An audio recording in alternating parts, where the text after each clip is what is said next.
Ердос, ассалаумағалейкум. Уағалейкум ассалам. Қайсыз? Шүкір Аллаға, өзің қалай? Жақсы шүкір. Аха, все, дайынсың ғой, Ма? естіліп тұр, жақсы. Дайын.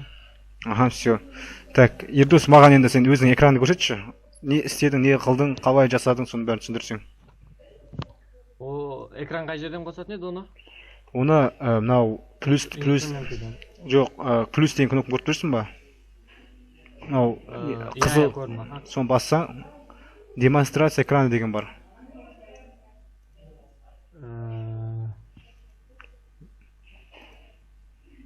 Білмеймін.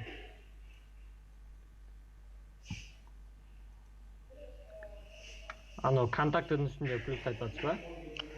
Жоқ. Нені астында тұр ғой, қызыл өшіретін жаңағы микрофонның суреті тұрған. Болды, көрдім, аха. Демонстрация экраны.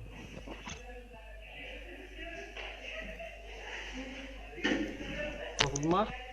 Қазір. Я қосылды. Короче, мен сіздің видеороликтарыңызды жіберген видеороликтарды көрдім да. Аха. HTML жағынан мен бәрін түсіндім. CSS-те мен көбінесе CSS-те қиналамын да. Аха. Сон видеороликтарын бір 10-ші неге дейін жақсы түсініп келе жатыр едім, ары қарай уже что-то қиындап кетті. Одан кейін үшін анау верстка жайлы видеороликтарды мен онша түсінбедім. Сөйтіп мен былай басқа да видеороликтар іздедім да интернеттен. Аха. Сөйтіп бір кішкене осы 2017-те салған екен, соны ашып қараған ем, ол осындай сіз сияқты бір макеттен, фотошоптан алып сөйтіп істеп жатыр да, жай мен содан кішкене қарап, соның нелеріне қарап, жазып бастап жатқанмын ғой мен. Сонымен біраз проблемаларға жолығып қалдым. Біріншіден мен потом алдым бұрын фотошоппен вообще жұмыс істемеген ғой. Соны анау бірінші басында анау нелерді, картинкаларды соны шығарып алуға бірінші қиналдым. Соның видеоларын көріп, соны бірінші не істеп, потом былай енді соны басып көргем ғой. Кейін андай ғана істей алдым, осы ғана болып тұрмын. Түсінікті. Қазір осындай ғана дәрежеге келдің, жақсы. Барлық видеоны көрдің ба? Видеоны барлығын көрдім, бірақ соны айтып отқандай, CSS-ның аяқ жақтары маған қиынырақ болды, соны айтамын. Анау урок 4, урок 5, урок 6, солар ше? Олар да көрдім. Соны айтып отым ғой, солар что-то маған андай, олардың видеороликтары наоборот түсініксіз болды, мен содан кейін басқа да андай верстка, HTML деп YouTube-тан басқа да видеолар қарап отырдым да. Сөйтіп айтқанда біреу шығып қалды. Осындай макетті алып, сол макет бойынша істеп жатыр екен. Ояқта бірақ андай сөйлесіне меню бар да ояқта. Содан кішкене қарап, содан түсіндім да, кішкене өйстіп осындайларды соған қарап, кішкене бүйтіп істеген. Все түсіндім. Жарайды, түсіндім. Енді қалай былай істейміз онда? Мен саған көрсетейін, қалай жасау керек бірінші блокте. Жақсы. Все онда. Экранын өшіре салайын ба? Экран тұра берсе болады, тұра берсін. Сенде екі экран жоқ па, сенде бір экран ба? Жоқ, сізде көріп тұрмын, екеуі де тұр. Екінші монитор ма? Иә. Екінші монитор әлі жоқ қосылған екінші. Менің қазір қанша мониторын көріп тұрсың? Бірақ мониторын көріп тұрсың ба? Иә, сіздің бірақ мониторын көріп тұрмын. Все. Жақсы, онда қазір кеттік. Так, Open серверді басып алдың ба? Open серверді, качать еттім. Запускать етші онда.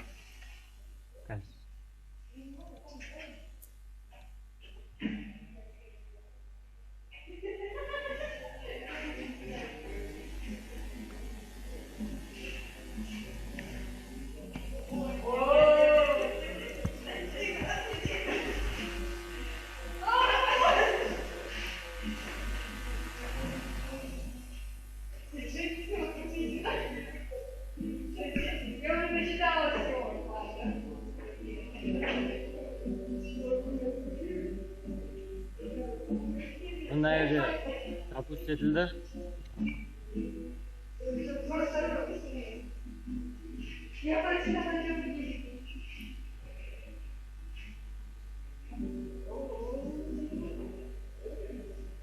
Сенде ошибка шығып жатыр ма, осындай? Что-то ошибка шығып жатыр. Ол, может, нам өшіріп тастау керек шығар. Походу. Ол не еді екіншісі?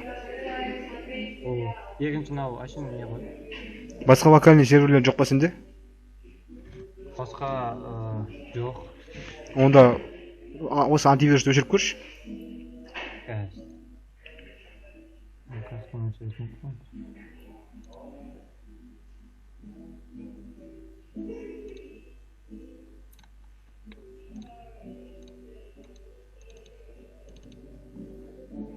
Так, пойдем еще.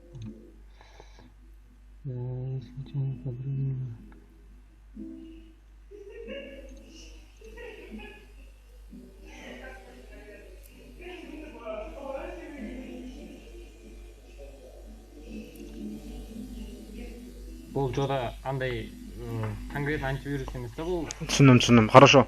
Енді былай істейік. Сен онда соны қазір ертең осы сабақ біткен соң бүгін соны осы open серверді дұрыс жасауды үйреніп ал, қалай ошибкасын шешетін бір-екі жол бар, соны шешесің. Иә, видеороликтер бар. Все хорошо онда.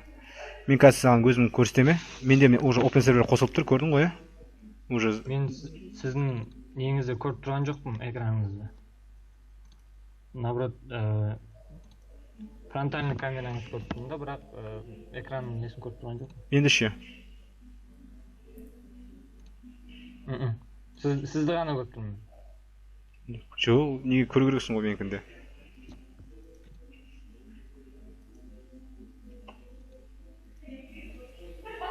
Көрінбей тұрмын ба? Енді болып жатыр ау деймін. Болды. Все. Гуглды көріп тұрсың ғой, иә? Көріп тұрмын. Хорошо. Мынаны open серверді көріп тұрсың ба? Иә, Мен уже запустить етіліп қойған уже, Так, ең алдымен былай істейміз. Саған ең бірінші не істеу керек? Саған ең біріншіден былай істеу керек. Менде open сервердің dev папкасында, программасының ішінде open сервер деген бар. Домейнстің ішіне кіресің, түсінікті ғой, Домейнсте папкалер тұрады. Ол папкалер әрқайсы сайттар, мен жасаған сайттардың кезінде. Так, осы жерден мысалы көрейік. Бір папка создать етіп көрейік. Создать. Бізге қалай аталады? Сайтымыз. Осылай ма? Bosphorus деп аталмай ма? Bosphorus деп сайт аштық. Мен папка аштым. Енді мен неге жазып көрем? Өзінің локальный серверіне қосып көрем. Bosphorus деп ашып көрем.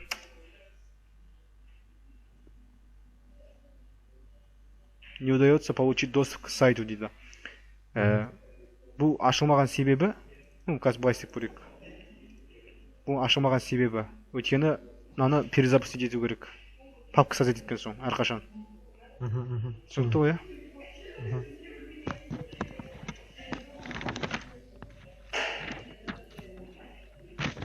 Мен қазір видеоны жазып жатырмын қазір, неге? Сақтап қойып жатырмын. Сол сөйткен дұрыс екен негізі, соны бағана отырып айтам деп отыр едім сізге негізі. Сақтап қоямын, бірақ қолым уақытым бар болса мен ютубқа саламын бұл видеоны, хорошо? Хорошо.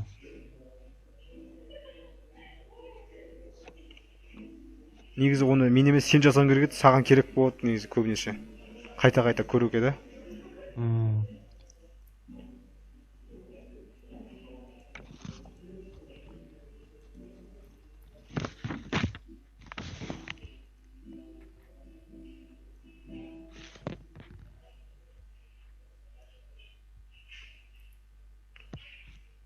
Қосылды не, open сервер, жасыл жанды.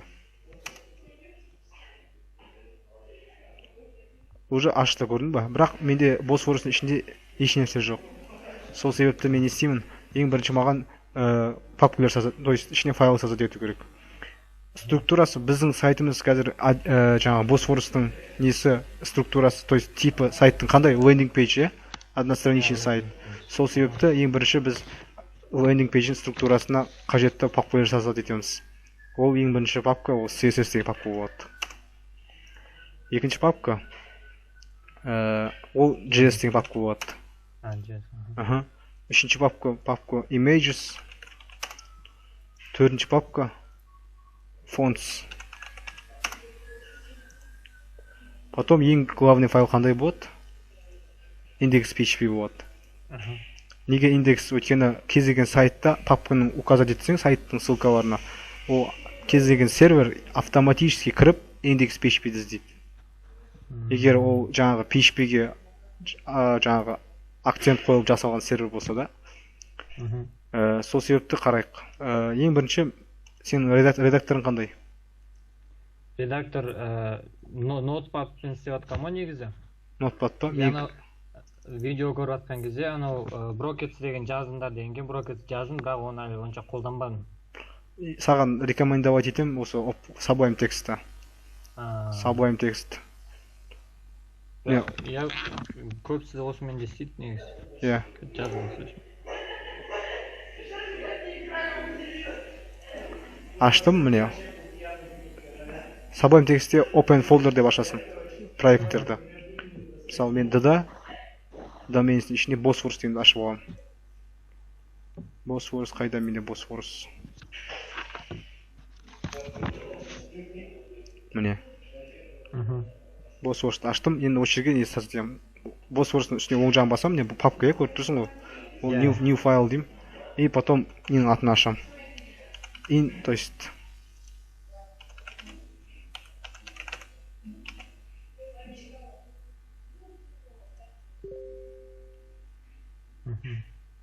не. Индекс PHP. Так, ең бірінші өзің жаза аласың ба, білесің ба? Қалай болады? Нема? Структурасы. Не дегенде ма? HTML-дағыда жаза? Иә, HTML-дағыда, иә.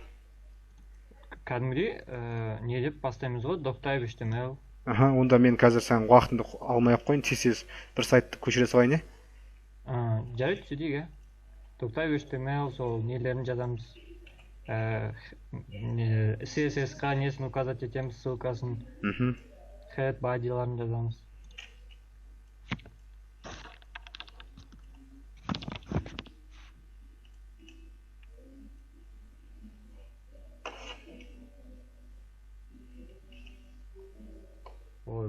Әжептер ғой. Осындай кодты бір күнде жазу керексің ғой сен. Так, мынау қазір керек емес нәрсе. Мынау тұра берсін. CSS тұра берсін. Так, мынау тұра берсін, керек емес. Тұра берсін. Керек емес. Қара. Ең бірінші структура сандай болады.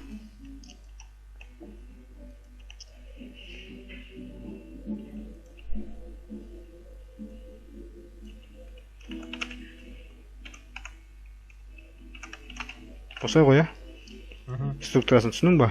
Так, маған түсіндіріп аласың ба? Қай қатар, бірінші қатар деген екінші қатар жалпы структурасын? Doctype HTML деген HTML5-ті қосу үшін арналған. HTML-lang ru деген сол несі ғой, енді езік жағы болып тұр ғой. Бұл негізі қажетті жоқ, негізі SEO-ға қажетті негізі. SEO деген нәрсені білесің ба? SEO деген нәрсені естіп пең? SEO. Жоқ. Мен көріп тұрсың экранымда, осындай сөз. Жоқ. Search Engine Optimization деген бар. Яғни поисковиктерден Google-дан топ-10-ке шығаратын тема ғой, короче. Егер сен сайтыңның несі SEO оптимизациясы мықты болса, сайтың бірінші шығады Google-дан. Бұл негізі сондай жаңағы lang деген бәрі соған қажетті. Енді мақұл, head-ті түсінесің, головасы, body, теласы, денесі. HTML ол жалпы структурасы, бүкіл код HTML ішінде болады. Мынау біздің мета тегіміз бар, UTF-8 деген, ол кодировканы пайдаланады. Кодировка деген не екенін білгің келсе, Google-дан іздеп көре сал. Оны түсіндіріп отыратын қазір менің уақытым жоқ, тіл байлығында жоқ. Жалпы кодировка деген ол, қысқаша айтатын болсақ, жай ғана біздің символдарды ашуға арналған сондай бір қосымша плагин деген сияқты айтса болады. Мысалы, английский буквалардың кодировкасы өзінше бөлек болады. Ал біздікі UTF-8 дегенде, UTF-8-де именно осы кодировкада бізде қазақша Қ деген, Г деген әріптер оқылады. Яғни біз сайтқа Қ, Г деген әріп жазсақ, біз осы UTF-8-мен аша береміз. Тайтлды білесің, айтпай қойсам болады ғой, иә? Тайтл деген ол заголовка, яғни сайттың мына жерде тұратын тайтл деп атайды. Одан кейін link деген бар. Link деген ол тек неге ссылка внешний неге ғой, CSS файлдарды қосуға көбінесе қолданатын тек. Мынау екінші линк деген бар, ол бұл жерде қазір біз favicon-ды қосып отырмыз. Favicon деген не екенін білесің бе? Оны білмеймін. Мысалы, Favicon не ма? ВКонтакте кіретін болсақ, Дәулет Дүкенбай деген тайтл ғой. Түсінікті ғой, иә? Ал тайтлдың жанында тұратын знакты favicon дейді. Болды. Қазір ашылмай тұр, енді ашылды. Не? Сол суретті қоямыз. Хорошо. Ол түсінікті, иә? Бодиде бүкіл денені жазамыз. Мен тестті жазып көрейін жай ғана. Және мен өзімнің немде жазып көрейін. Обновить етіп көрейін. Мен тест деген сөз шықты. Түсінікті ғой, иә? Яғни қалай болды? То есть кірет Босфорусқа автоматический индекс PHP табады локальный сервер и осыны запустить етеді. Енді қара. Босфоруста, мысалы, сен папкаңның атын Босфорус емес, bosforus.kz десең, яғни bosforus.kz десең шығатын болады. Бірақ мен жаңағы bosforus.kz дегенге жаңағы кеңес бермеймін ой жасауға, кеңес бермеймін да ой жасауға. Өйткені сен егер bosforus.kz деген сайт болатын болса, сені бірінші очередь локальный серверінде ашады да, сен ана кәдімгі сайтқа кіре алмай қалатын боласың.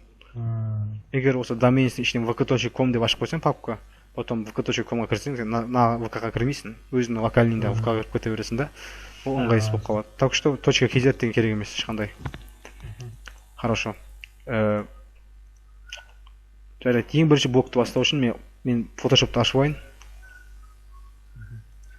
Сізіңкі 2015 ба? Менде андай да, кеше бір жолдас баламнан алдында мен установленный 2016-да. Сонымен сіз маған жіберген не бар ғой задание? Соны салған кезде менде не шығады да, типа бас жағында кейбір шрифттарды жөнді қабылдамайды анау деп ше. И сонымен шрифтқа басасың ғой, текстта шрифт басып копировать етейін десем, мысалы не удается или доступ заблокирован деген сияқты сондайға шығып қалады да менде. Ол дұрыс. Шрифт қабылдамайды дейді да, сонымен соны шрифтін былай қарап, сол неден алу керек та оны уже ары қарай фонттан. Қара, шрифтті любой Photoshop солай істейді. Өйткені сенің шрифтті қандай шрифтпен жұмыс жасайды Photoshop? Тек базовый шрифттермен. Сенің компьютеріңде қандай шрифттер бар, сондай шрифттермен ғана жұмыс жасайды. Сол себепті сен бүкіл шрифттерді почти 80-90% сайтта қолданатын, дизайнерлер қолданатын шрифттер, олар не стандартный шрифттер. Сол себепті тек сен жүктеп аласың оны. Photoshop'ны ашпай ма, значит Photoshop'ты жоқ деген сөз ол нәрсе. Ол көп қиналатын нәрсе емес. Потом сұрай салайыншы осы жерде. Мысалы сіз кеше маған айттыңыз ғой, типа андай қанша пиксель екенін де есептеймін деп ше. Вот сол кезде сіз мысалы ана жерден нені алып, линияны алып бүйтіп сызған кезде төбеде пиксель шығады иә сізде? Иә. Сол дәл сол пиксель ма или мысалы менікі сол пиксель шыққан кезде маған сол что-то көп сияқты да ол? Ана неге жазған кезде уже сайтта шыққан кезде что-то көп сияқты болып кетеді да ол маған. Онда Photoshop'та қазір сенде. Экранды қосып Photoshop'та шы. Қазір. Настройкасын көрейік. Қосылды ма? Қосылды ма? Қазір көрейік, әлі қосылған жоқ. Қазір қосылатын жер.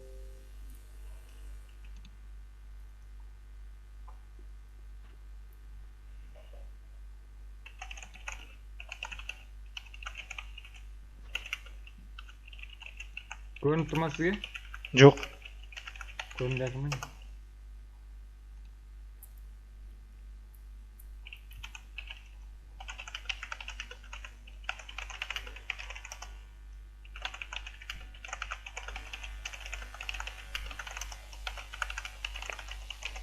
Ендіше? Походу, я көрінді. Міне, менікі осылай тұр да, міне. Көрінеді ма? Қазір. Так. Осылай. Қазір бір минут. Давай. Мысалы мен текст алғым келді, курс английского языка деген. Бүйтіп бастым мен. Енді общий бүйтіп копировать етейін десем, былай шығады. Походу программа дұрыс жасамайды, әлде сенде озу жетпей жатыр ма? Бірақ озудың проблема емес. Сол программа дұрыс жазылмаған. Өйткені мен андай дайын программаны сұрап ала салдым да, оны жазуға ұзақ уақыт керек, еще андай лицензионный бір нәрсесі керек екен, сонымен бар баладан сұрай салғам ғой. Сол жіберді маған уже установлениемен. Хорошо, суретті шығарып алдың ғой бірақ, иә? Иә, суреттер оны үйреніп алдым неған қалай шығару.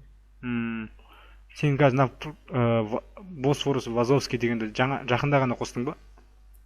Мынаны ма? Иә. Жаңа ғана қостың ба, әлде оның алдында қосылып тұр ма еді? Қазір ғана қостым. Все түсіндім. Ал мақұл, нені көрейік, жаңағы размерлерін көрейік, қалай размерді қалай есептейді, арасындағы 30 тұттарды. Так. Зал мен былай алып бүйтіп есептедім да. Қазір так, мынаяқтан мынаяққа дейін есептесек, мысалы. Былай алдым да. Бүйттім. Именно төбеде ана 453 пиксель деп жазылыпты да менде. Ширинасы. Сол дәл келе ма? Аны немен жазған кезде, кодта жазғанда? Негізі оны емес, мынаны пайдаланшы. Жоғарыдағы стрелканың төменгі жаңағы 4 бұрыштың көріп тұрсың ба? То есть ең главный инструменттің астындағы инструмент. Иә, сол, иә. Соны бірінші инструмент прямоугольная область деген соны көрші.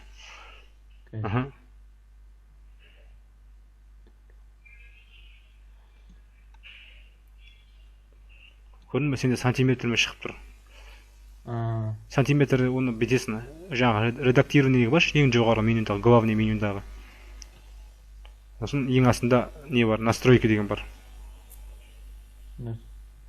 Так. Меню бар. Так, жоқ, онда файлға, так, онда шығаса бұдан изображение кіресің, изображение походу. Жоқ, онда неге главный файл дегенге басасың, ең бірінші. Бұл жерде жоқ па настройка деген? Қазір көреміз. Походу ол окнода болады. Окнода? Менде мысалы неде? Осы редактированиеде по идее менде.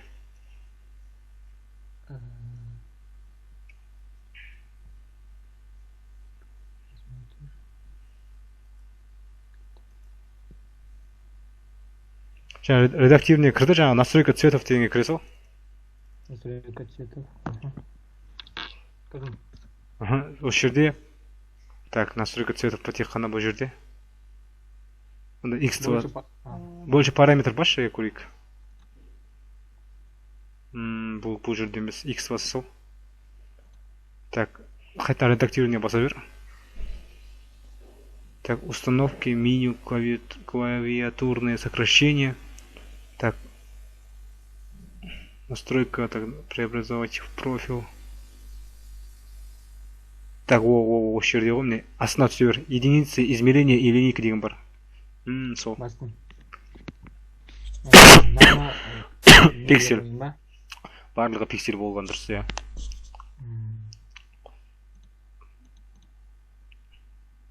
Олар пункт тұра берсін, олар. Пикселі қойдым. Тексті пиксель. Болды ма? Пиксель дюйм. Все, сохранит. Қазір көрейін. Болды. Осымен есептей берем ғой. Сол инструментпен есептейсің, иә. Хорошо, все. Онда маған қара, менің экраныма. Қазір.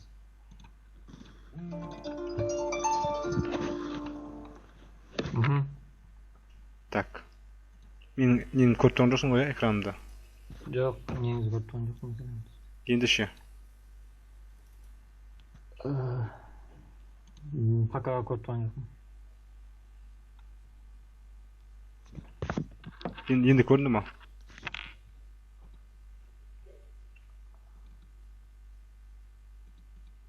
Енді көрінді, я.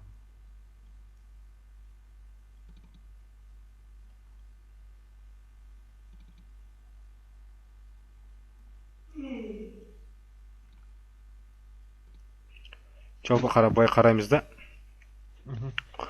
Аламыз, ана инструментті көрдің ғой, иә? Сіз көреміз. Қанша? Ширинасы? 1920. Мына жерде мына жерге шейін көреміз. 1181. Мен бағана сол ана видеороликте андай сол мысалы мынау граница тұр ғой мынау бүкіл жазылған нәрселер мынау екі шетінде екі жасылмен тұр ғой міне. Иә. Вот сондай қылып түсіндірді да, типа содан аспау керек деп ше. Иә. И сол бойынша андай не жаздық, код жаздық та, и соған ширина бердік та, и содан андай типа блок істедік. Содан аспау керек, содан шығып кетпеу керек деген сияқты ше. Иә. Енді біздің жағдайда былай істейік. Біздің жағдайда 1170 болсын блогымыз. Хорошо? Мыналардың бәрін не жылытамыз, мыналарын не жылытамыз, ортасы ашық қала берсін. Или былай істесек те болады, жаңағыдай 900 почти 1000 ғой, 1000 пиксельге турласақ болады. Давай онда 1000 пиксельге турлап істейік. Мен өзім 1000 деп жаздым бағана. Хорошо, 1000-ға деп істейік давай онда. Жоқ, хотя 1200 деп істей берейік, сол дұрыс. 1170 деп істей берейік, хорошо? Мына өзінің берілгендегідей. Мынау ғой мен 1170 деген. Түсінікті. 1170. Так. Ең бірінші блог ашу керек. Div-пен істеп жатсың ба сен барлығын? Иә. Өзі верстканың 3 түрі бар. Блочная верстка, табличная верстка и так резиновая верстка деген бар. Так. Резиновая деген естімеппін, ана екеуін естігем. Резиновая верстка деген ол блокқа емес, енді көбінесе процентті көп қойылатын верстка да ол жерде. Біз қазір блочная верстка үйреніп жатырмыз, кейін потом резиновая, яғни адаптивная десек те болады. Бұл сұраппен сондайға келісеміз. Табличная верстка уже бұрында қалған тема. Table, tr, td деп. Сонда тегтерді естіпедің? Иә. Вот сол бір қазір оны қолданбаймыз біз вообще. Сол себепті біз қазір тек қана div-терді, основном блоктарды қолданамыз. Div дейміз, точка дейміз. Қалай істейтін білетін шығарсың, иә? Emmet ба анау? Ау? Emmet беді, сондай не ма? Emmet? Расширение емес па? Так, хорошо. Біздің сайтымыз Bosphorus болғандықтан, онда ең бірінші неден бастаймыз? То есть, класс деген білесің ғой? Иә, білемін. Классының атын біз, давайте, бірінші блокқа B1 дейміз, екінші блокқа B2 дейміз. Түсінікті ғой, иә? B1 деп. Міне. Біз қазір B1-ді аштық. B1-дің ішіне мен div ашам. То есть, хорошо, B1-ді қойық. Потом, style CSS ашам. Style CSS-ның ішінде шашы жоқ. Новый папка создать етем. Так.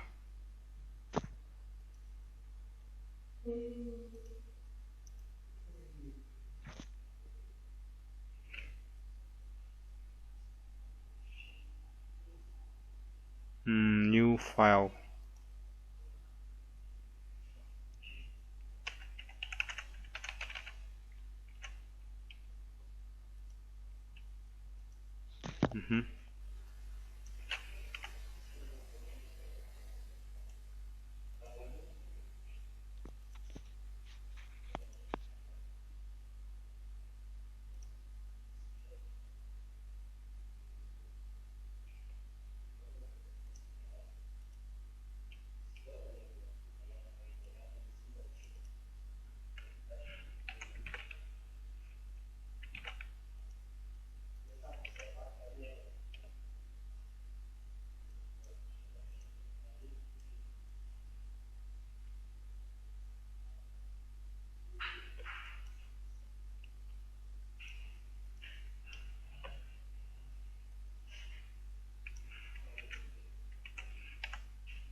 Жалпы CSS-те осылай басталады басында.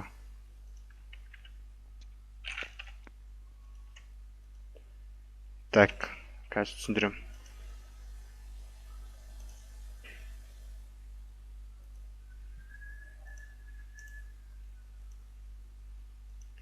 Мынау түсініп тұр жаңа нәрсені? Осы қатарда, бірінші қатарда кодын. Иә, ненің размері, короче, границасы и екі жағынан нелері, отступтары 0 деп. Мынау деген сөз барлығына деген сөз, бүкіл страницаға арналған. Яғни padding 0, margin 0 болады. Потом body'ді бұл да сондай. Центрде орналасады барлығы деген осындай екі код қатарынан код болады. Мысалы, мына нәрсені әлі түсіндірудің қажет жоқ саған. Негізі всегда сөйтіп басталған дұрыс па? Иә, негізі солай всегда сөйтіп басталған дұрыс. Мынау шрифтті қосуға арналған мынау. Иә, түсіндім оны. Әзірше бұны өшіре тұрайын.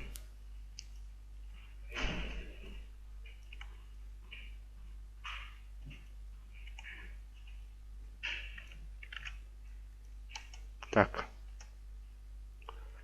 Мысалы, ең бірінші бай істеп көрейік. Бодиға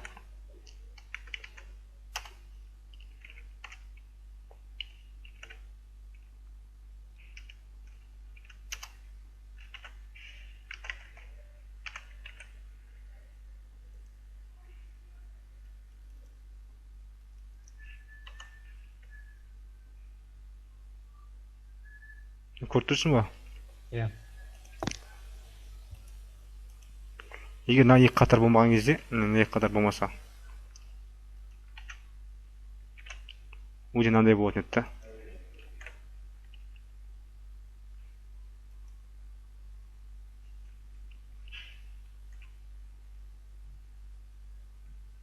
Неге олай болып тұр?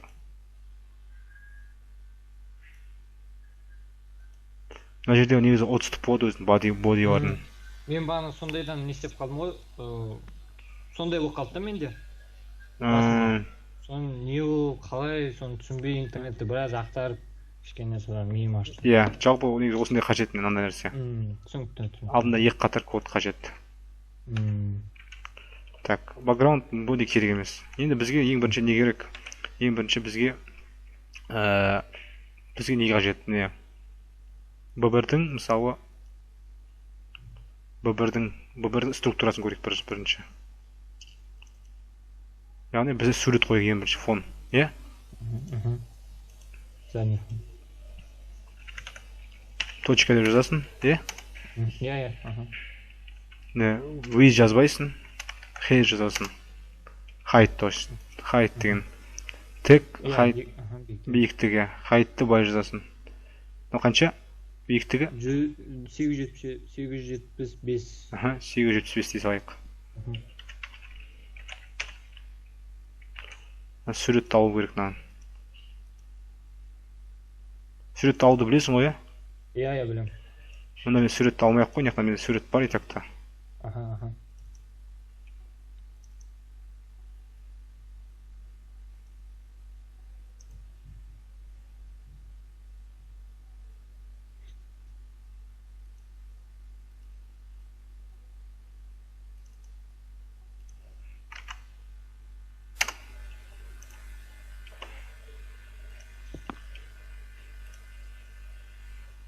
Не, images. Ішінде менде жаңа фонның суретін тауып алғам. Фон деген қалай? Мына жерде мен imagesте бір өкініштісі не қалып кеткен де? Шрифттер бар емес па? Шрифттер бірігіп кеткен да менде. Шрифттерді мен бөлек алып алсайын.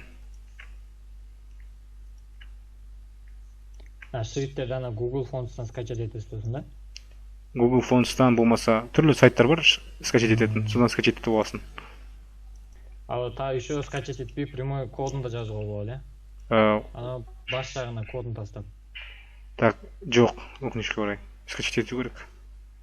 Еще мысалы видеоурокта бір нені алды да, сондай кодты ма? Шрифт алды да, и соның CSS-ке арналған кодын алды да, осы CSS-дің ең төбесіне тастады. Иә, ол бұлай істеген шығар мүмкін. Сілтемесін жаңағы Путин прямо Google-дан алып қоя салған шығар Путин. Так. Хорошо. Қойып алдым, фонтсым дайын тұр міне, имейшім дайын тұр. Мысалы, менде главный сурет қандай, менде қаяқта еді жаңағы. Лондон ғой. Лондон 08 деген PNG.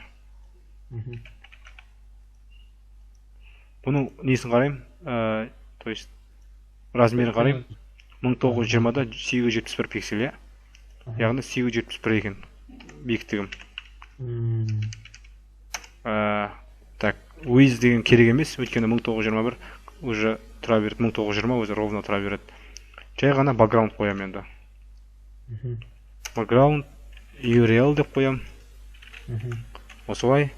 Потом images, потом мынаны қоямын. Лондон қоясыз. Мгм.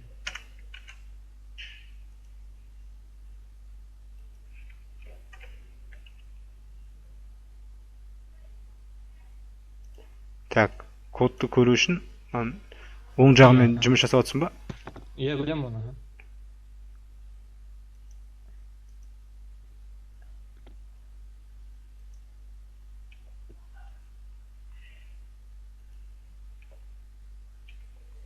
Міне бұл бір.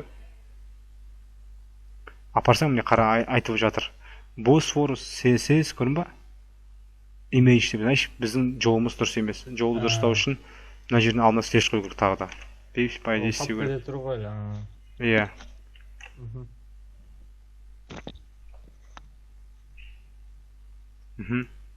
Міне біздің сурет қойылды. Түсінікті ғой, иә? Түсінікті. Енді алыстатам қара. Алыстатам. Не болып жатыр менде? Не қайталанып кетіп жатыр. Қайталанбау үшін не жазуым керек? No repeat дейсіз.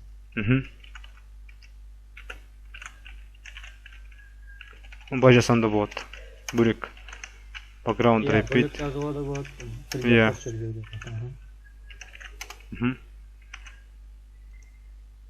Басам. Уже қайталанбайды. Бірақ мен артқа алыстатсам менде ортада тұру керек. Нені қоямыз ғой? Background position center.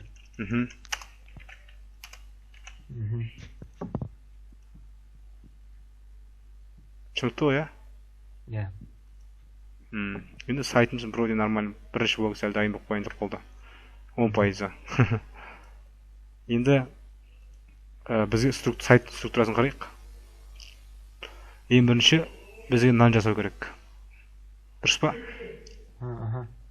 Осын жасау үшін бізге осыған не істеу керек? Мынау div болады, мынау қара прозрачный емес ше? Бөлек div болады. Бөлек div болады. Бөлек div болғанда, бірақ ол b1-дің ішінде болады. Өйткені суреттің ішінде тұру керек қой бізде. Иә, түсінікті.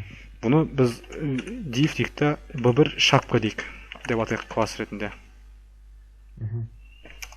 Так. Оның ішінде контейнер болу керек. Так.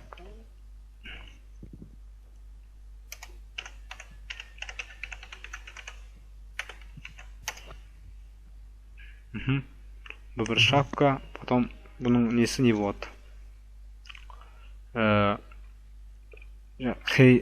Height болады, height биіктігі. Ол қанша болатын қазір көреміз.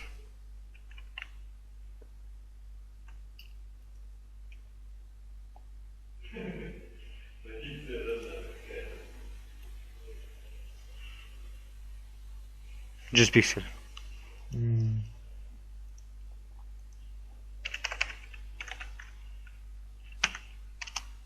Енді не? Биіктігін жаздық, 100 пиксель, потом background жазамыз. Color ма? Background'ың өзін жасанда болады, background color десінде болады. Негізі, в принципе, ешқайсы екеуін жасса болады бұл жағдайда, бірақ background color десең более-менее дұрыс болады негізі. Бірақ мен background нені жаза берейін. Background'ың өзін жаза берейін. 000 деген қандай түс? Қара ма? Қара түс, е. Мен оң жағын басам, просмотр код деп.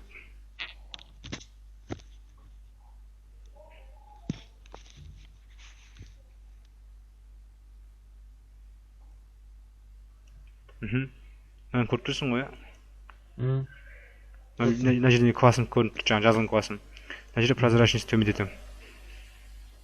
Сөйтіп істеуге болады екен. Иә. Аға, 1 минут есті аша салайын.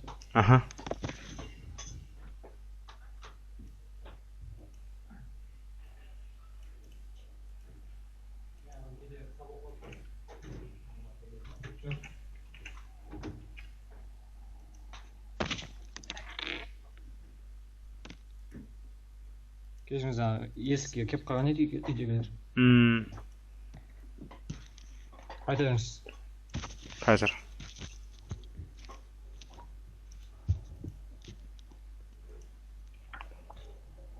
осылай жасауға болады міне жаңағы вставить еттім кодты. Енді қарайық. Менде консольда қате болмау керек. Консольда қате шығып тұр. Консольда қате айтады маған images'ның ішінде favicon деген файл жоқ дейді. Маған әлі favicon қажет жоқ, сол себептен өшіре тұра салайын. Оны комментарий қоя салайын.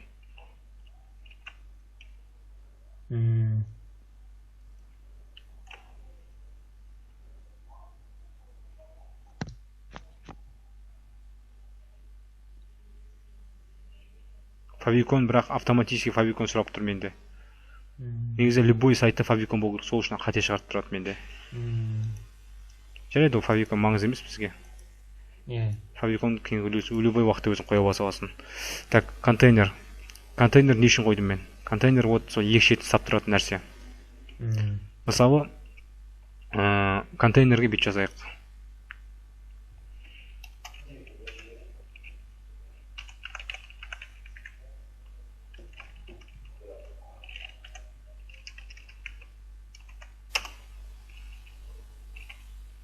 Біздің контейнеріміз 1200 пиксель болады. Барлығы осы 1170, то есть, кешір. 1170 пиксель болады. Осының ішінде не болады? Контейнер бізге көзімізге көру үшін background берсе, background қызылға сайық. Енді ашып көрейік осыны.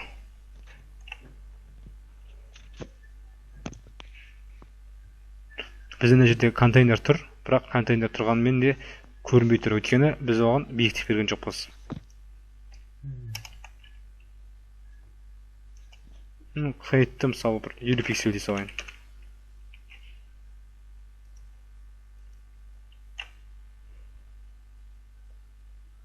Көріп тұрсың ба? Енді қарақ бір қызыға алсатам.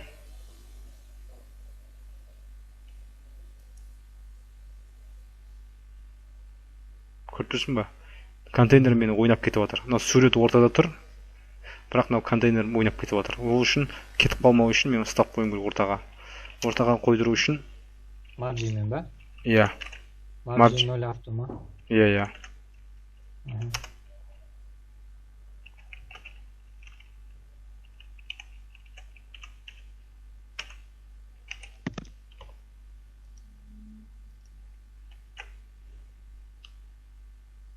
Міне, көрдің ғой, иә?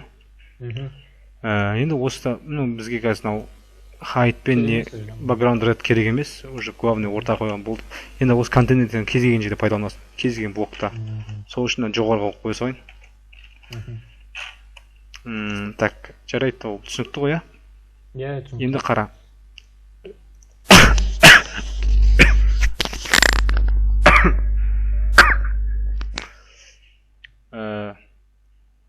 Енді бізге мына жерде логотип бар.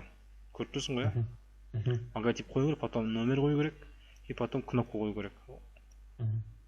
Ол үшін мен неге былай істеймін? Ол үшін бірінші div ашам, контейнердің ішіне. Div, точка, b1 логотип дейін. Менде b1 болғандықтан, бірінші блок болғандықтан барлығын b1-ден бастай берейін. Кейін сразу түсінесің, CSS-ті оқып жатқан кезде түсініп отырасың да, сен қай блоктың CSS-ін жөндеп жатқаныңды. Логотип дейін. Так, логотипті аштым. Логотиптің ішінде екі сөз бар, Bosphorus, потом language center деген. Так, былай істеуге болады.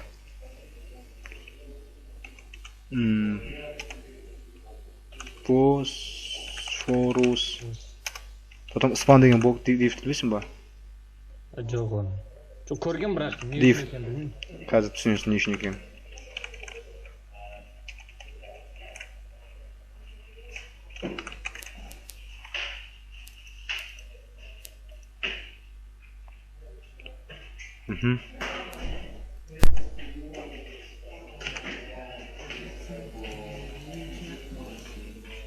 Так, language center. Жалпы осылай. Осылай жазылады. Так, көрейік. Не шыққан.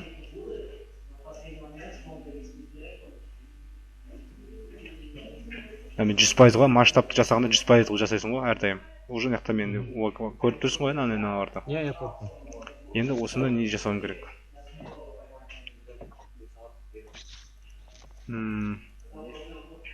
Қазір не берейін?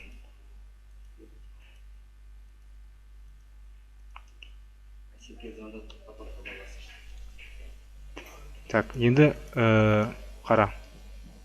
Бұл жерде былай істейсің. Босфорус дегенді B1 логотипті полный не алайық. Класын берейік. Color қандай болады? Color деген осы текстін цветі. иә.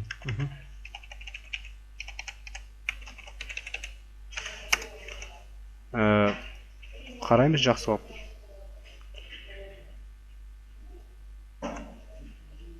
Тыны басамыз, үстін басамыз, е? Менде де қара айтып жатыр да, онда шрифт менде жоқ. Helvetica Bold деген. Мен хорошо, окей деймін. Мен главное нені білсем болды. Мен 33-те 3 пиксель, потом цветі мынандай. Цветі міне F. Яғни ақ. Сол себепті менікі ақ болды, және мен нем жаңағы шрифтім Helvetica Bold болу керек. Шрифтті бай қосам. Жоғарда уже қосатын менде коды тұр дайын. Көріп тұрсың ба? Иә. 3 пен 6 қатарларын арасы. Соны жазамыз, осылай Helvetica Bold деп. Менде қазір неде бар? Босфорстың фонд деген папкада Helvetica Bold не тұр? OTF файл. Осын алам да, мына жерге қоям. Фондстың ішінде Helvetica Bold бар. Оның расширениясы OTF. Яғни аты да мына жерге мысалы, мен мына жерге мысалы басқа ат жазсам болады. Бірақ кеңес беремін, қосып жазу керек. Тире деген қолданбай ақ қою керек, сол дұрыс болады, қатесіз. Фонд фамилиге мысалы мына жерге мен Ердос деп қойсам, Ердос десем, ар жақта Ердос деп пайдалана аламын. Түсінікті ғой, бірақ мен түсінікті болу үшін, басқалар кодты түсіндіру үшін осылай жазам. Және мен мына жерге осыны қоям.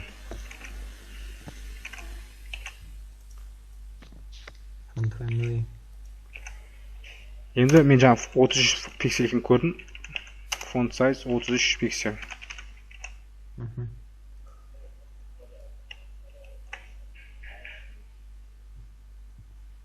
Босфорус.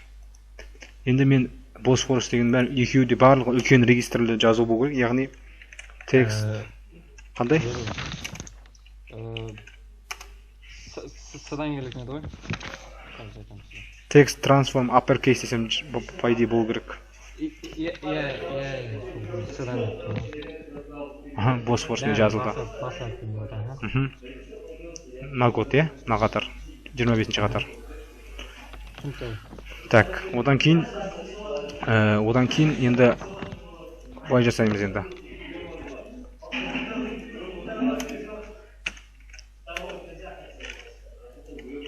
Бір логотиптің ішінде спан деген нәрсе бар ғой бізде.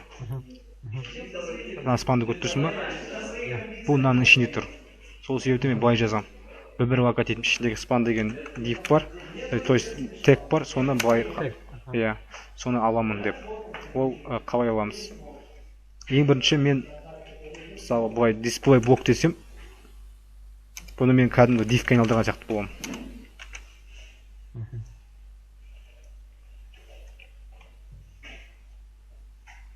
Бұны кәдімгі div болды, мынау кәдімгі блок сияқты, div сияқты қызмет атқарады. Неге олай істедім? Өйткені біріншіден спанға мен класс бермей-ақ, div-тің ішіндегі спан деп басқара аламын да, яғни артық класс бермеймін. Сол себепті осылай жасай аламын. Өте ыңғайлы да спанның бір жақсы жері. Потом енді мен жеке қарай аламын. Неге? Language Center'ге. Басам. Блок ретінде қарайсыз ғой. Иә. Helvetica Light. Бұның размері 22 пиксель, цветі сол ақ. Енді қара.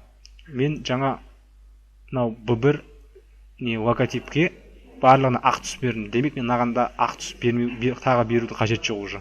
Екеуіне де орындалады. Мен тек қана оған ерекшеленіп тұратын жұмыстар беремін. Ол шрифт, font size 22 пиксель. Потом Helvetica Light'ты қосу керек маған. Helvetica Light менде бар ма? Не, Helvetica LT деген осы.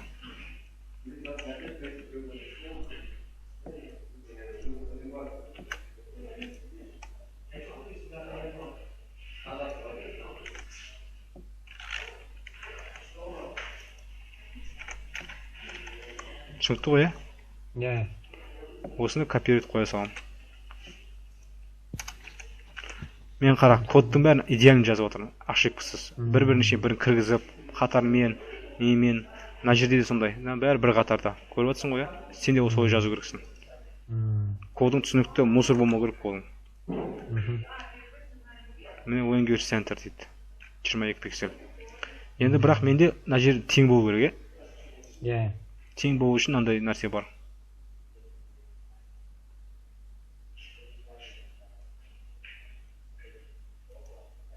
Letter spacing деген бар. 0 пиксель десең, мынандай болады. Сен арасын ашсаң, үлкейтесің. Түсінікті ғой, түсінікті, иә. 23 пиксель қылдым, сәл бірдей болды, почти. Алып, B1 логотип спанды копировать етіп да, неғып вставить ете салам, полный.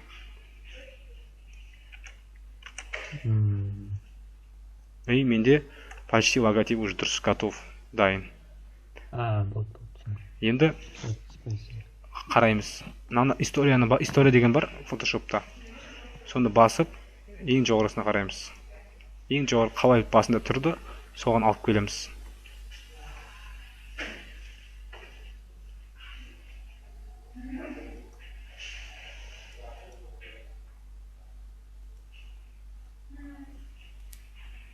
Енді мынаны қараймыз, жоғарыдан 30-ті көреміз. Қанша пиксель төмен түсіп тұр? 25 пиксель. Мына қанша түсіп тұр? Ояқ бір 22. 20 дейік бұл жақта. Аха, 20. Жарайды. Мен онда былай істеймін. B1 шапкаға мен паддинг бере салам, полный. Паддинг топ бере салам. Паддинг топ деген білесің бе не екен? Иә, отступ білдім. Иә, бірақ внутренний отступ болады, ішкі отступ. Иә, внутренний отступ. Паддинг топ 20 пиксель берем. Мысалы, сол жерге margin топ десек, разница болмай ма? Margin топты маған берсек, разница болмайды. Паддинг біз қазір B1 шапкаға беріп жатырмыз, прозрачный қараға. Сол себепті ол іштен итеріп жатыр да, өзінің ішкі отступ жасап жатыр. Енді мен қара, мен 20 пиксель деп жасадым мына жерді, бірақ мынау 25 пиксель түсу керек төмен. В принципе, мынау ортада тұрған сияқты нормально. Түсінікті ғой, Все, онда тұр түсінікті болса. Енді не жасайық? Енді номерлерді қойық.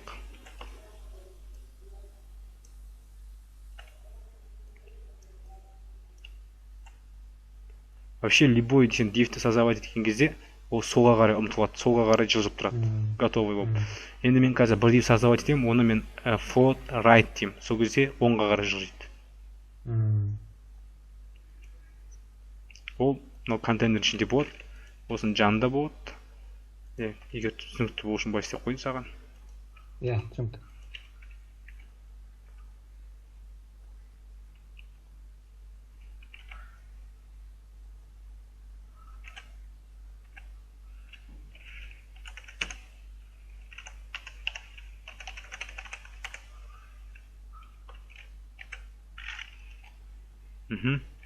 Енді бұяққа байси салам. Кнопка заказать звонок деген сөз.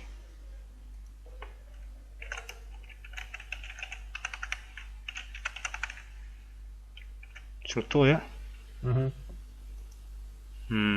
Так. Көрейін.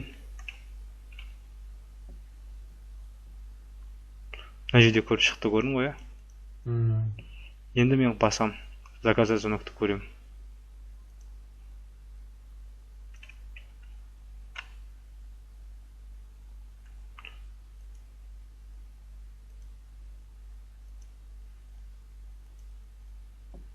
Бұл да хелвотика болды екен. 20 пиксель түсі ақ. Все түсінікті. Оған былай істеймін. Сразу былай істесем болады. Таңдап аламын, осы B1 заказать дегенде. Плюсті басам, жанындағы, маған класс создать етіп береді автоматически. Сол жерге жазам. Color ақ болсын. Font size 20 пиксель болсын.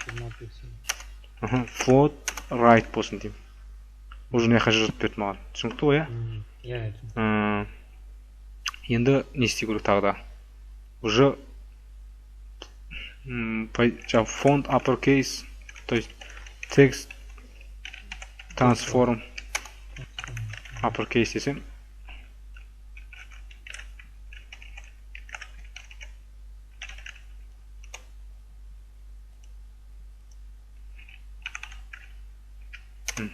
uppercase осы uppercase все осыны копировать ете саламын бір заказать дегенді и CSS-ке қоя саламын. Бұл жерде мен не істеймін? Бұл жерде маған shift керек. Бұл мынандай Helvetica bold.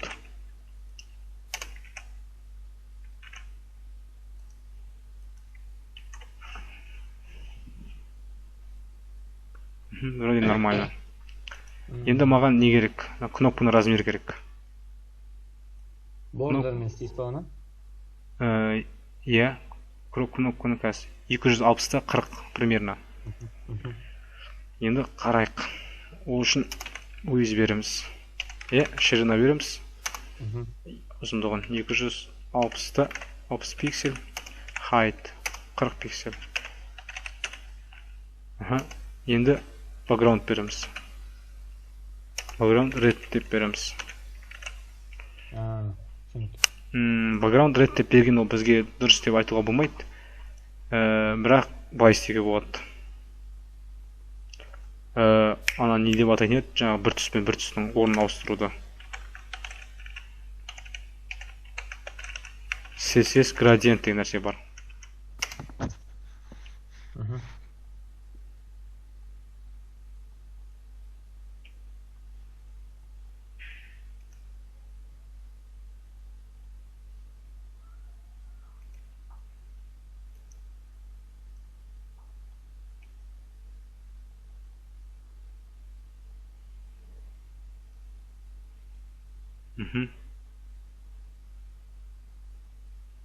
Былай жазуға болады,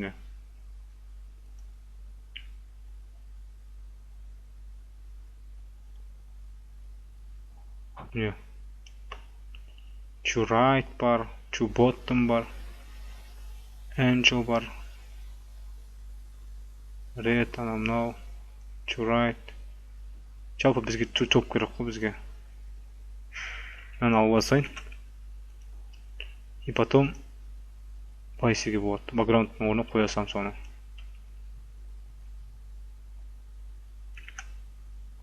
Liner gradient, to бізге топ болады. Топ деген жоғарыға ұмтылады, яғни. Бірінші түсті белгілеп алуымыз керек. Ол бірінші түсіміз мынау болады біздің астыңғы жақтағы түсіміз. Біздің жаңағы пипеткамыз қайда біздің? Пипетка деген қай жерде? Кішкене көтеріңіз. Төбеге. Мынау, мынау. Осыны алып аламыз, түсін. Мына түс. Копировать аламыз, вставить етеміз. Мына жерге вставить етеміз. Потом екінші табамыз. Жоғарыдағысын алдым, көрдің ғой, Бұл екі түседі па? Бұл жерде екі түседі, Мен общий бір редтен істей салмадық па деп отырмын. Олай істей салуға да болады, бірақ мынау негізі профессионалда осылай жасалады да. Детальдарына дейін істеу керек па? Конечно, Көрейік, қалай болған.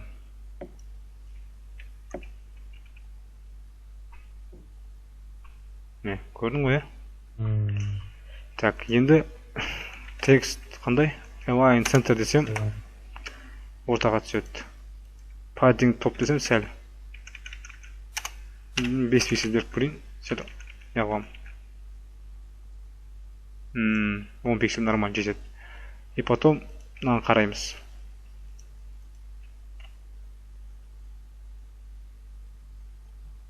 Радиусын көріп тұрсың ба? Осын көресің примерно 3 пиксель мынау қазір жерде. Оны көру үшін бай етесің 3 пиксель. Квадрат жазасың да осы жерде. Соған 3 пиксельген көрінеді. Ол жерде жазасың. Border radius 3 пиксель. И осыны бәрін копировать аласың. И не вставить етесің. Қайтадан орнына.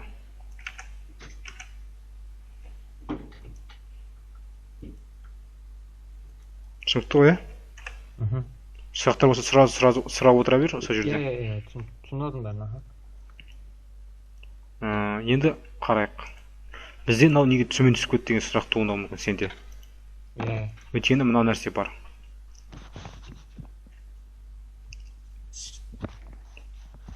Өйткені мынау B1 логотип деген былай полный алып отыр, көрдің ба? А мынау B1 заказать деген соның астында тұрады, ал ол жоқ. Түсінікті ғой, сол үшін B1 логотипке float right left берсек, по-моему, шешілу керек ол проблема. Түсіндің ба? Тек қана өзінің несін алады, жаңағы солға ұмтылып тұрады, мынау оңға ұмтылып тұрады. Түсіндім. Сол үшін float left'ті қоя саламыз мына жаққа. Бұны логотипке қоямыз.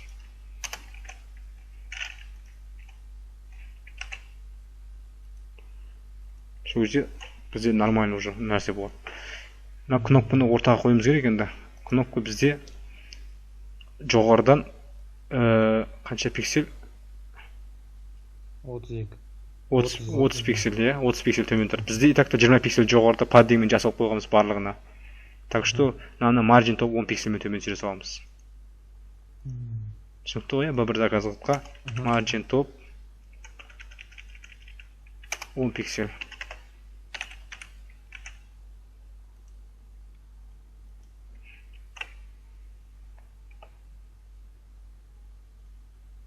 Енді ортада тұр.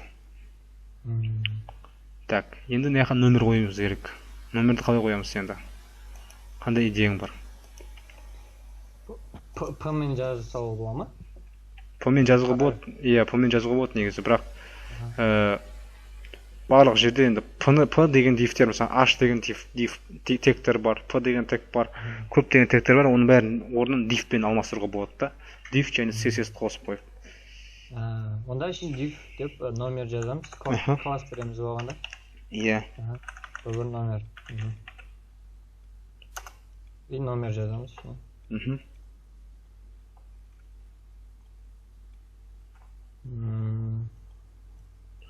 Қара, жаттап ал атрибуттарын, қандай характеристикасы бар. Helvetica деген шрифт, 29 пиксель несі размері, түсі ақ.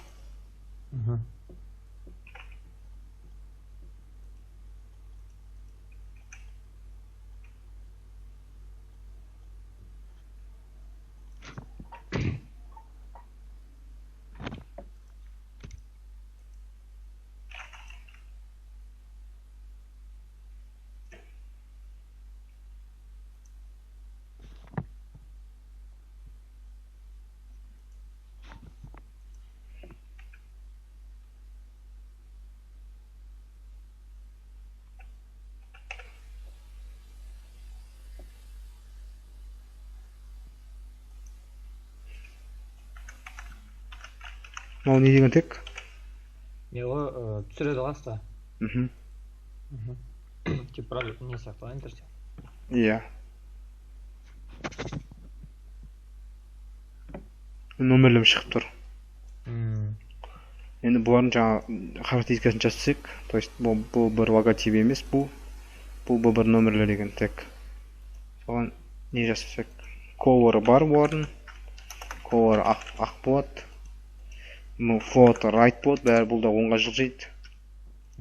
Түсінікті ме? Мен бірінші заказасын жасадым, сосын барып бұны оңға жылжыттым. Потом барып астына нан жаздым да, оны оңға жылжыттым. Егер нан жазып, оңға жылжытсам, сосын барып нан жазсам, бұл кезде номер тұрады, потом оны яққа тұрып қалу керек.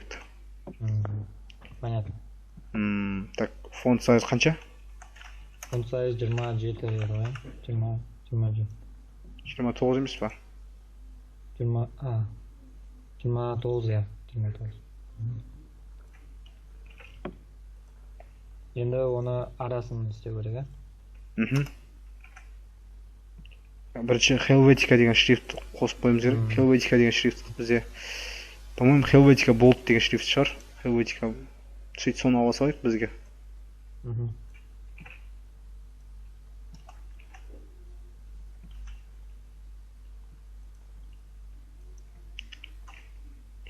біздің основной верстальщиктердің жауы кім дизайнерлер болады. Олар біліп отырады барлығын, қалай істегенін, не екенін, қай жері қате екенін біліп отырады, так что оларды алдай алмаймыз. Енді сәл былай арасын ашу керек. Арасын қанша екенін көріп алайын.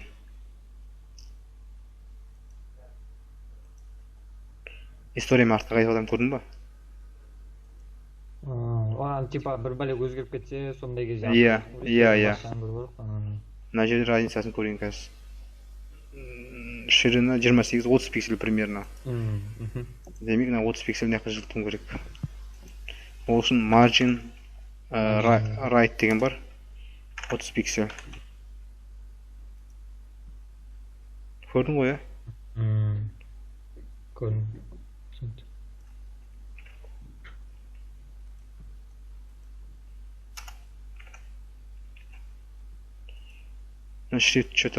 Шрифті что-то ұнамады маған. Мына жерде жұқа шрифт сияқты, мына жерде менде қалың болып кетті. Bold деген қойдыңыз ғой сіз екен Helvetica'да. White'ты қойым керек қой, сол дұрыс,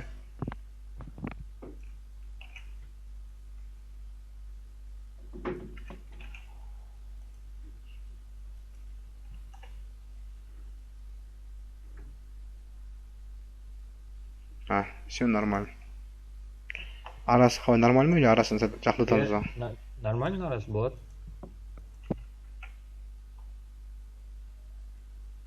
Или жоқ, болады.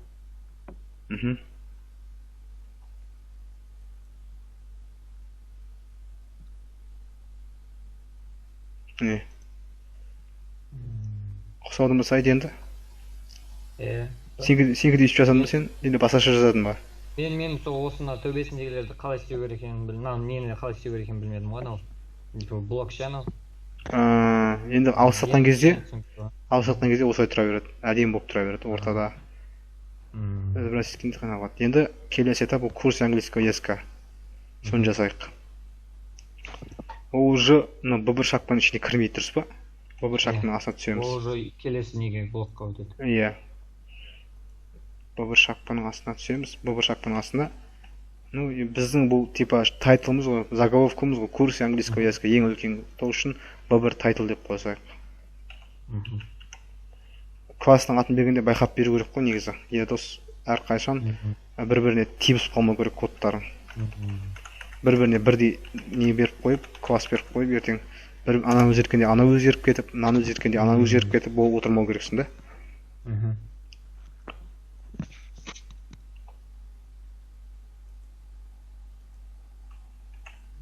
Ариал. Бұл Ариал, е? Менгі копировать етілмейді да сол. Сон бағана нелерін өзім печатать етіп отырмын ғой.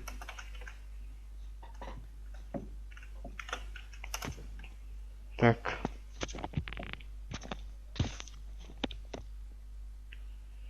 Так, бұның несі қандай біздің? Так, 58 пиксель. Бұл да ақ, потом Ариал. Дұрыс қой, Иә. Font size.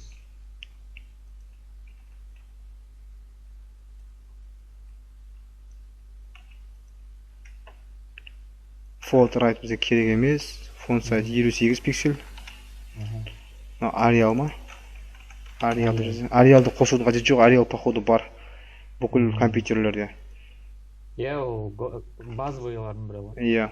Margin right керек емес. Бізге text align керек, text align center керек. Потом не керек бізге? Бізге бәрін үлкен әріппен оқитынде қандай код? Uppercase ғой. Text transform uppercase.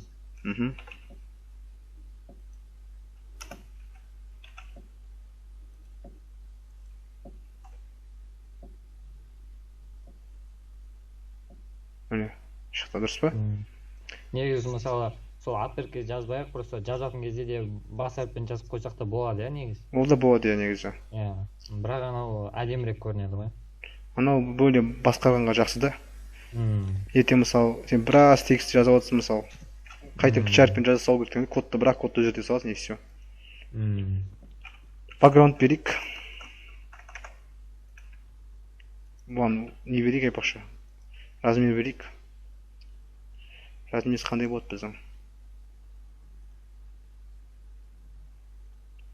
990 мыңда 96. 95 дей салайық, Аха, 1095.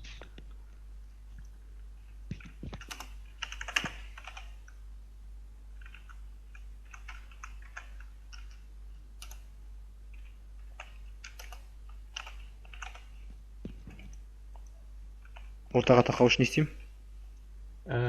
Margin 0 авто.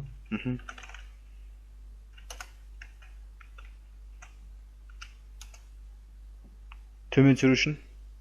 Төмен түсіру үшін padding жоқ нелема, в общем, мандаймен түсіру үшін онда немен жазасыз, marginмен жазасыз. Margin топ 100 ғой, примерно, или 98 ба. 100 ғой, margin топ 100 пиксель.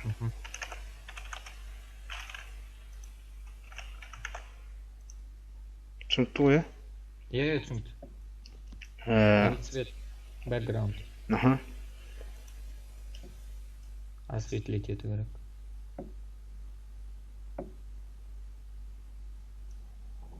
Примерно болады. болады. Так, border радиус керек бізге. Ctrl H-ты бассам, линияларды алып тастаймын, көрдің ба?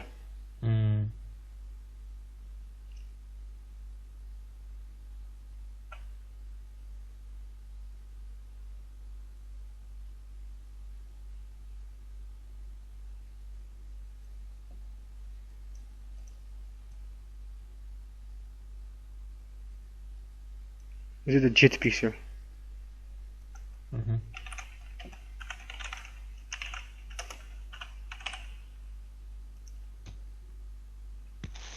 Төмен түсіру үшін тексті? Padding топ. Margin берсем көрдің ба, төменнен былай түседі да? Неден? Анау padding берсем ішін түсіреді. Внутренне өтістік бұл. Міне, қапарсам көріп тұрсын. Жасыды көріп тұрсын ғой, Сосын жасы ол padding, анау сары ол margin. Түсінікті.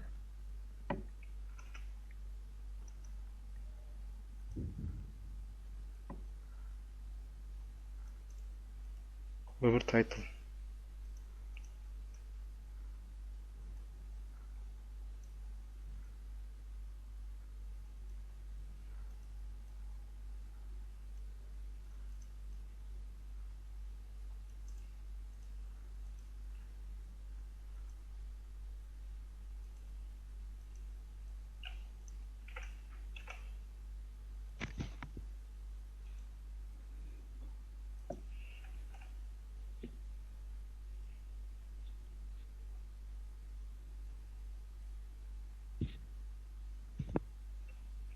Түсінікті ме? Сұрақтар бар ма?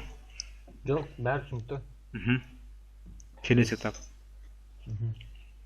Енді сол нелер неді? iPhone мысалы қою ше. Соны бағана әрең істедім. Қалай істедің? Әртүрлі видеолар көріп. Қандай еді ол? Оған просто не бар ғой, дифтің ішіне image пен iPhone суретін тыға салдым да мен. Одан кейін жан жағынан margin немен несін қоя сал, орнын келтірдім просто. Так, біз былай істесек болады. Жалпы мынаны бөлек бір div ретінде алып, мынаны бөлек div ретінде аламыз. Түсінікті ғой, Мынау float left болады, мынау float right болады. Арасы ашық бола береді, и все. Ну, былай істейік.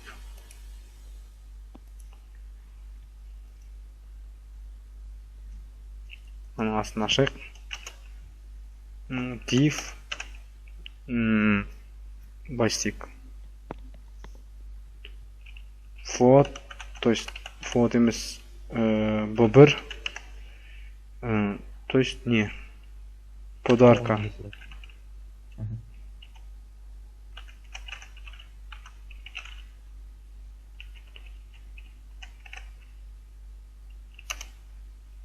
Так, бұл жерде біз не істейміз? Мынау нәрсе бар, мына нәрсе бар, иә? Так, position, absolute position, relative деген естіп пе едің? иә естігем. Вот соны қолданамыз осы жерде. Енді қара, бұл бір подарка. Осыған ішіне үш элемент болады. Біз бірінші элементім image деген тег болады. Image тегтің бұл бір iPhone деген.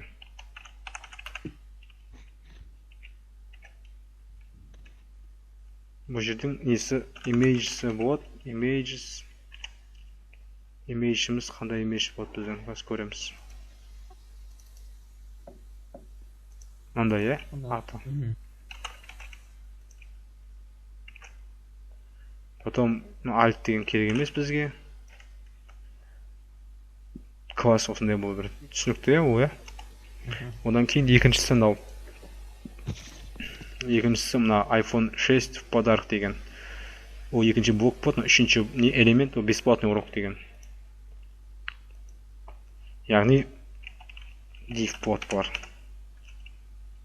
Бұл бір iPhone 6.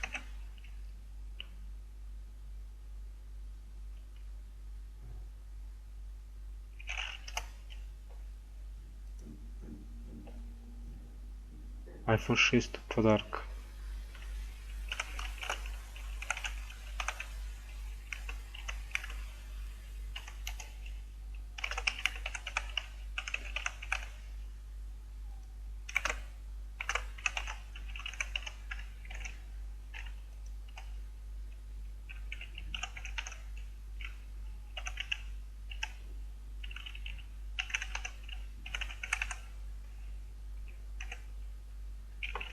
Бесплатный урок деген сөз ғой, 5 урок деген сөз. Иә, түсіндім. Оның астында одан мынандай текст болады.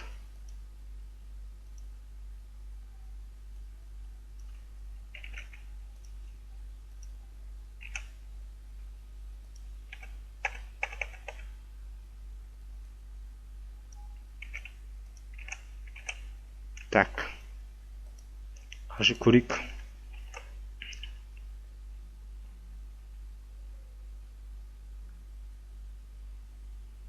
Так. Біздің бір нәрсе істемеген нәрсеміз, қатеміз, ол контейнер салған жоқ екенбіз. Мына жерге контейнер салу керек деп, мына жерге. Курс английский языкында ішіне де ала тұрайық. Мынау бір шапканы біткеннен кейін контейнер создать ету керек бізге. Ортаға ұстап тұратын. Осыны ішіне вставить етуіміз керек қалған нәрселерді.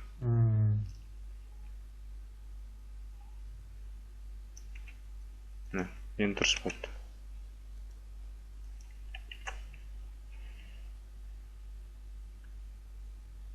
Көрдің ғой, Енді ешқандай қиындық жоқ, осылай тұра береді. Так, былай істейміз енді. Бірінші ретімен қойып аламыз үстіне. Потом өзгертесің. Иә. Бұл бір подарканы ашайық, бұл бір подарканы. Былай істейміз.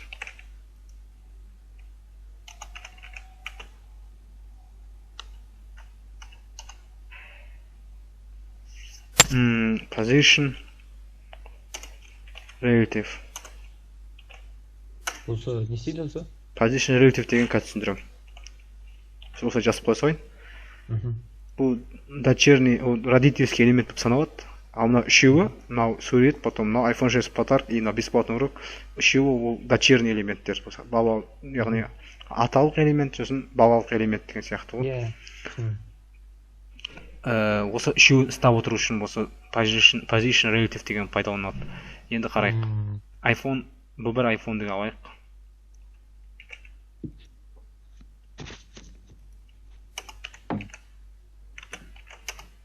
Бұны position не дейміз? Абсолют дейміз. Және бұларға не береміз? Параметрлер береміз. Top 0 пиксель, left 0 пиксель деген.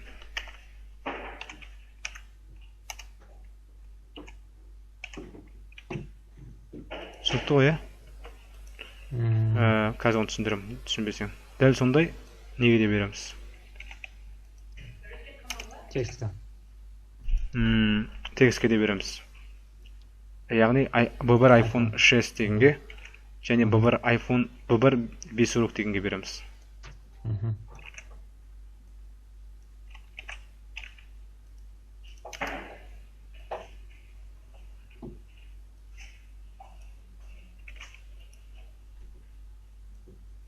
түсінікті ғой, иә? Так, енді бізде бір iPhone 6 бар, бұл iPhone 5 бар, бұл бір iPhone деген сурет бар, мынауымыз, иә? Әрқайсысына өзінің несін береді. Жаңағы жұмыс өзіне тиісті характеристикасын беру керек. Мысалы, бізде бұл iPhone 6 подарокта көрейік несін. Бұл ақ прозрачный блок, и тем более несін көрейік. Helvetica Bold, қызыл, иә? Түсі мынандай түс екен, таза қызыл емес, мынандай түс, и 50 пиксель. Соны жазып қоямын.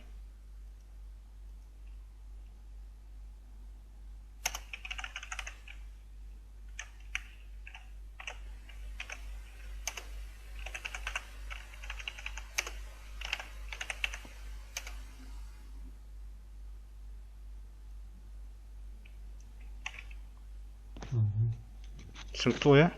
Иә, түсінікті. Дәл сол сияқты мынаны көрейік. Және background бар. Background ақ.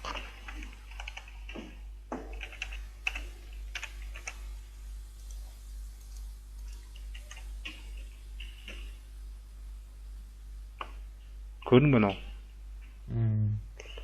Және размері бар бұның. Размерін көрейік қазір. 325-те 155. 325-те 155. Яғни ширинасы 325 пиксель. Ал несі биіктігі қанша? 150 ме? 155 пиксель. Все. Қазір көрейік.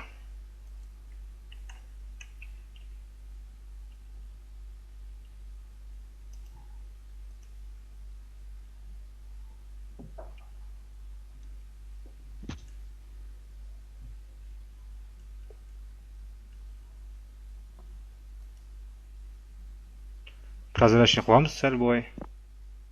Иә? И потом ішіне паддинг жазамыз, ортаға тақау үшін. Паддинг left деп тұрсыз, иә. Паддинг left деп жазса салайық. 15 пиксель. Дұрыс па? 35 жетіншер. Паддинг топ деген бар. 15 пиксель деп көрейік. Енді Line Haze бет. Line Haze деген бар. 15 пиксель. Бұл не? Арасын ашады. Түсінікті ме? Арасын өзің басқа арасын. Түсіндім. Паддинг топты сәл үлкейтейік арасын. Паддинг топ сәл white түсімен сүрейік. И все. Осыны алып сақан детіп қосайық бұл бір. Неге? Маған.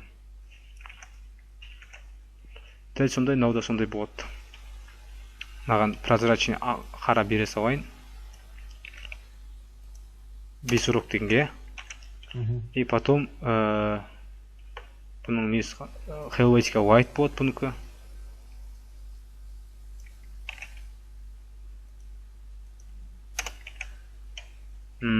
И потом так.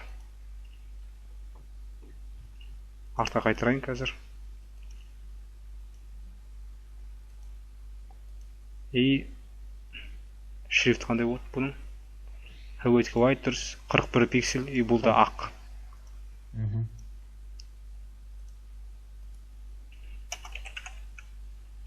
То есть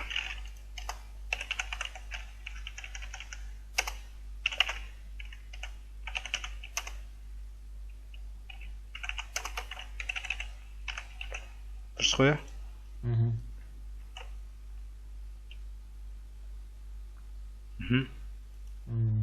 бұның да размер берейін.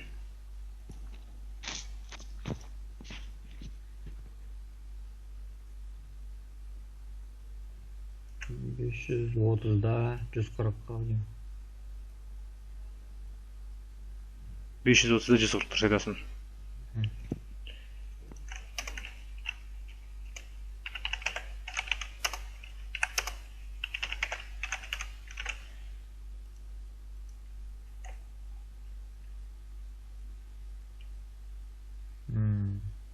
Так, шрифт что-то менде. Сонда шрифт па точно?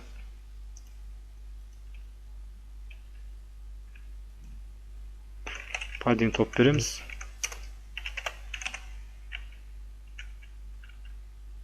Дұрыс қой, Иә.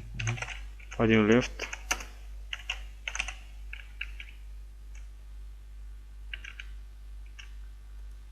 И потом все, походу.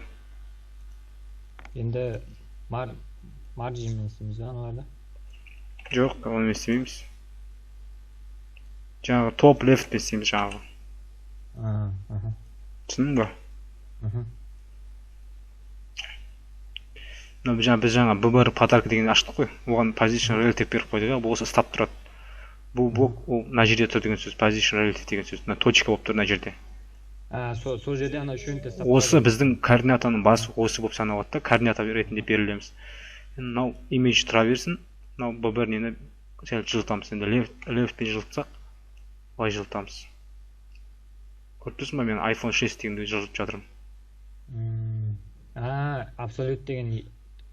Абсолютно болады, ешкімге бағынбайды ол. Сол өзіміз береміз ғой сонда нелерін. Өзіміз координата бере береміз, иә. Деген түсіндім. Ол position relative-тің, яғни родительский элементтің бас осіне қарап ауысады. Түсінікті ғой, 50-210 болды. Бұл менде iPhone 6 мынандай болды. Сақын детем. И потом мынаған қарайым. Бұл сәл астына түсу керек. Топ бір 100 пиксель десем болады ма?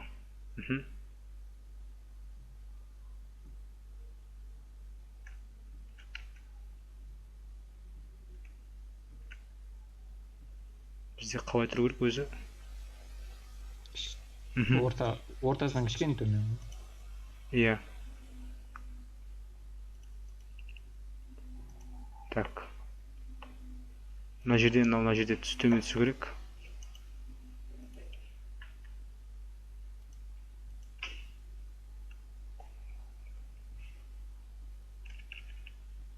Ол 90 пиксель бере салам мынаған, топқа.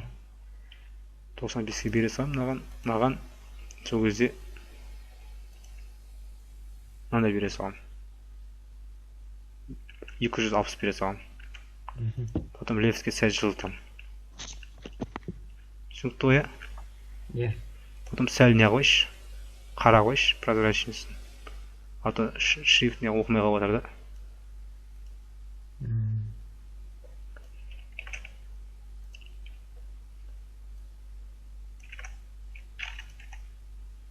Мен 90 қылдым.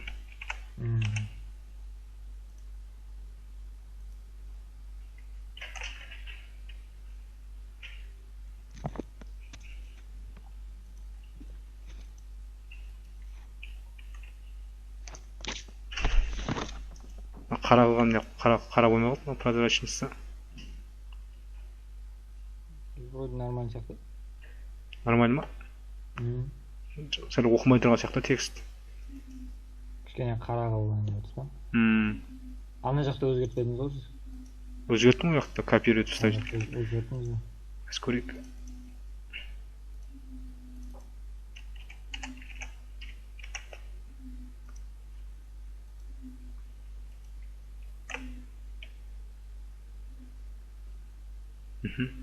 Енді жаңағыдай полный бір-біріне басқарып байланыстырып тастадым да, көрдің ғой, position мен. Енді BBR подарканы арқылы басқара беремін уже. BBR подарканы аламын да. Уже position relative тұр бұл жерде, бұған мен margin топ бере беремін. Уже басып төмен. Орын қойып алған екен ғой. Иә. И margin left бере беремін. Өзіме ыңғайлы қылып. Бұлай қылып, мынаған теңестірді бұлай.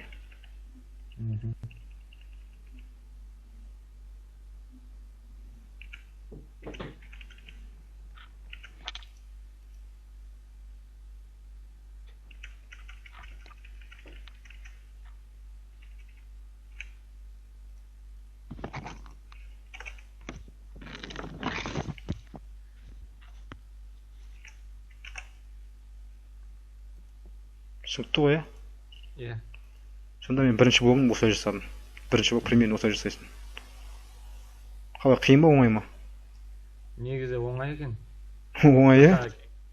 Кейбір нюанстарды анау не үшін соны енді түсіндім. Жалпы сол қазір архивпен жіберіле ма, скайп жіберілмей ма? Архивке тығып саған жібере салайын. Жіберілу керек. Все онда қазір көрейін.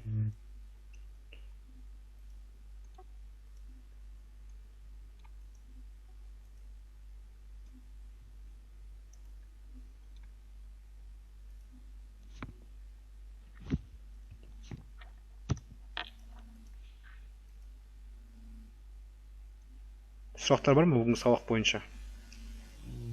Бүгінгісінен жоқ, енді келесі 2-3-сін енді өзім істеп көремін ғой. Соны қазір... Иә, 2-3-ті істеп, потом Bootstrap'ның основасын оқу керек саған. Келесі неге үшін. Bootstrap дейсіз ба?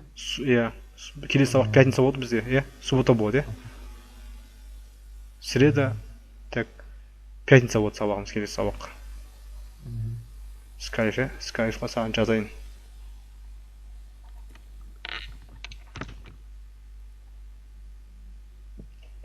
Қазір.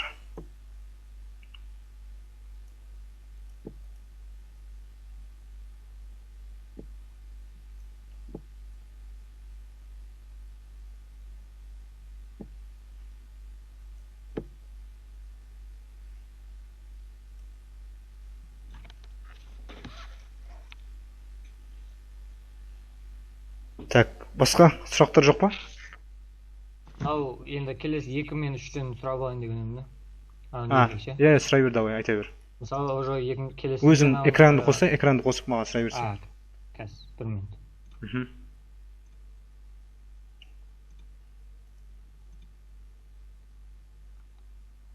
Қосылды ма? Так. Жоқ, қосылған жоқ, күте тұрайық.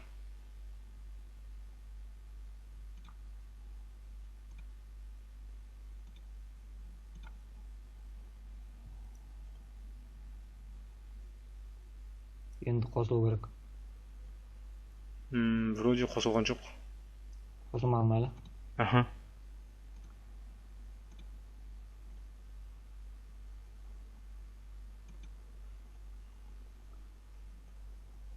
Енді қосылды. Көріп тұрсыз ба енді? Иә, көріп тұрмын. Мынау енді келесі уже... Саған барды ма не? Менің Bosphorus zip деген файлым. Иә, келді. Все, болды, айта бер. Так, давай 2 минутта түсіндіре аласың ба? Мен просто уақытым бар еді. Иә. Мынау келесі уже ақ нені уже B2 деп екінші блок ретінде аша берем, иә? B2 дейсің да, иә. Анан title дейсің, иә? Причины выучить английский язык деген. Потом сен 1, 2, 3, 4, 5, 6 div ашасың да, әр divтің әрқайсысын ішін жеке-жеке вершқа жасайсың. Саған кеңесім бар. Бірінші, повышенная заработная плата деген бар емес па? Соны полный бітіріп ал да, имиджін салып, тайтлын салып, астына текст жазып, потом соны 6 рет копировать ете саласың. То есть 5 рет вставить ете саласың да, и ішіндегі имидждерін ауыстырасың, и сөздерін ауыстырасың да, сәл-сәл жаңа доработка жасайсың, и все. Екінші блок оп-оңай. 4-ші блокта, 3-ші блокта дәл сондай. Сәл-сәл не жасайсың, тайтл жасайсың, потом біреуін бітіріп аласың, некачественное тестирование бітіріп аласың, қалғаны вставить етесің да, тексттерін ауыстырып, суреттерін қойып, сәл-сәл доработка жасайсың, и все. Ол түсінікті барлығы. Все, жақсы онда. Хабарласамыз. 5-ші күні сағат 7-те бұйыртса. Давай. Все, хорошо,